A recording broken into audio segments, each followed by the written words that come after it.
PS4 reveal event went up like a fart in church. I said to myself, and actually I believe I stated it publicly in my PS4 reveal vlog, that Microsoft could fuck absolutely everything up and still have Sony beat after that week showing. Well, apparently Microsoft took that as a motherfucking challenge. Granted, between the shorter runtime, the greater focus on exclusive software, and a greater propensity for getting to the fucking point in general, I do still believe the Xbox reveal event kicks the shit out of the PS4 one, but that bespeaks more about Sony's weakness than Microsoft's strength, but we'll come back to that shortly. My video editor, Tarangel, and I went back and forth, and prior to this event, we wholeheartedly agreed there were just a handful of fatal errors that Microsoft could not afford to make during this press conference. Microsoft made every single fucking one of them, to a fucking man. Literally, the only mistake Microsoft didn't make is the one Sony did, which is, of course, not actually showing the box itself, after which I almost wish they had. I mean, if all I wanted was a black plastic box, nothing's stopping me from watching a Nicki Minaj video. With the sound off. Who did the art design on this fucking Adonis? Black and fucking Decker? It's a rectangle with a disk drive, people. The Xbox One is uglier than a British smile. Perhaps most baffling of all is the fact that for all of the billions of utterances of the word future during the Xbox conference, they've seemingly fastened their wagon to, awfully securely might I add, to a horse that's firmly entrenched in the past. To put it bluntly, what in fuck is with all the television? Do you motherfuckers not see the television ratings across the board are disintegrating before your very eyes? If you're so focused on the future, why in fuck even trouble yourself with a vanishing, soon-to-be irrelevant medium like television? Xbox One being packaged as a television device is like DVDs being packaged with fucking Betamax. And the genital pulverizing irony of it all is the television is dying off in no small part because of gaming. After television had relegated terrestrial radio to the footnotes of contemporary history, did they dust them the fuck back off and let them back in the game? Did they package televisions with fucking radios strapped to their asses? Fuck no! They continued making money and went on their merry way, which is exactly what you should be doing. Coming up with new ways to make money off of video games, not desperately latching onto television in a fruitless attempt to be perceived as the precise variety of legitimate entertainment that also happens to be dying the fuck out.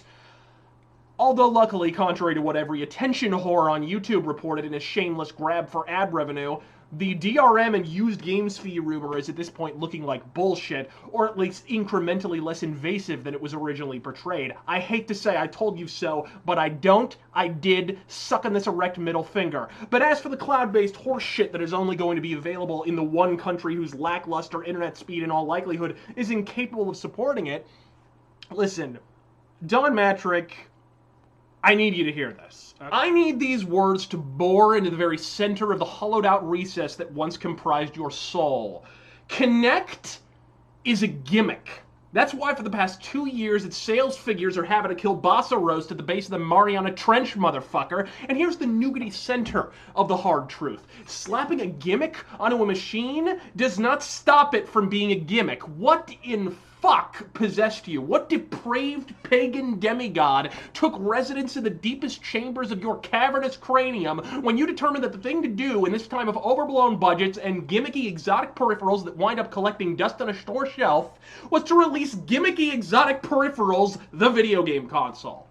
Of course, the silver lining in all this is that even if Microsoft isn't perceptive enough to produce relatively few of these, they'll wind up taking a fairly meager hit, take a breather from the home console market, and continue making inferior but wildly profitable PC operating systems and the like.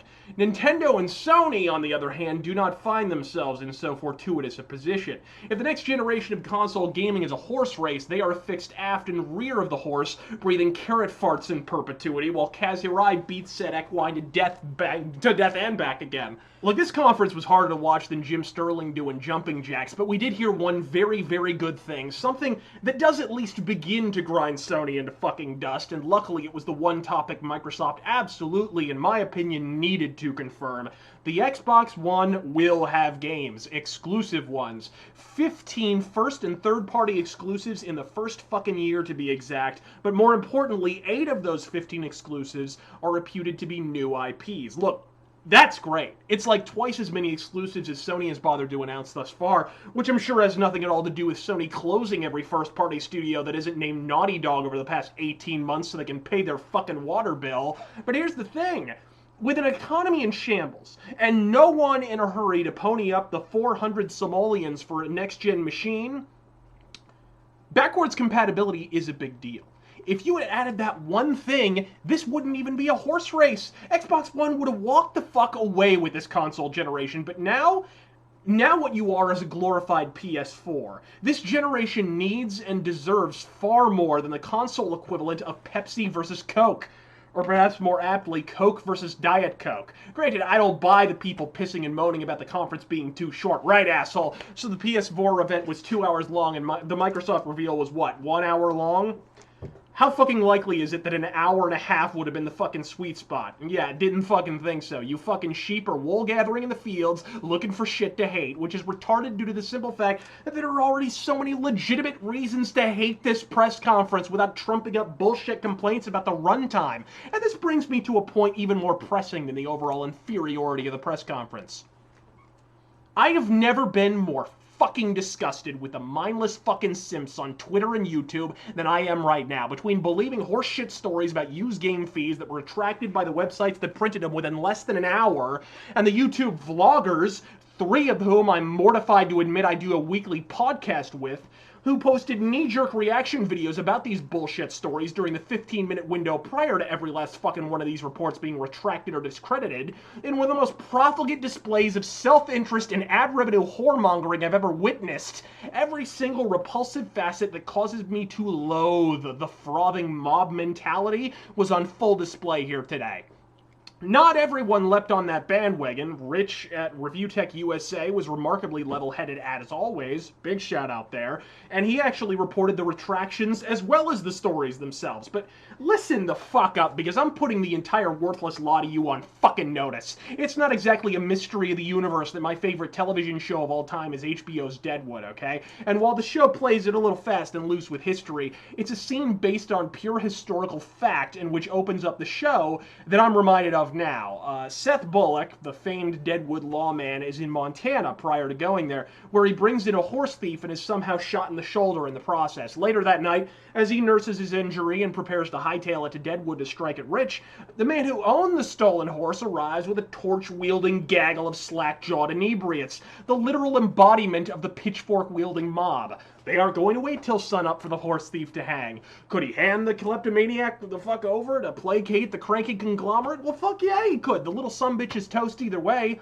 But he finds their half-wit herd mentality so fucking repulsive and appalling, rather than hand the thief over to vigilante justice, he actually walks out onto the porch, holding a shotgun to their heads with his one good fucking arm, he rigs a noose to the porch, and he looks these mindless fucks in the eyes as he hangs the horse thief under color of law. An act of pure spite and principle, and this is exactly where I find myself. Look, I'm disgusted with Microsoft, sure, and more than intent to dole out a righteous beheading, but I am so fucking nauseated by the witless mob arrayed against them that I find myself reticent to lead the parade. So I'll say this succinctly. Microsoft fucked up, and they fucked up bad, but you fucked up worse. If you're guilty of trafficking in this manner of hive-minded stupidity, you are a fucking parasite and you know it. Long walk, short cliff. I'm Razor Fist. God fucking speed.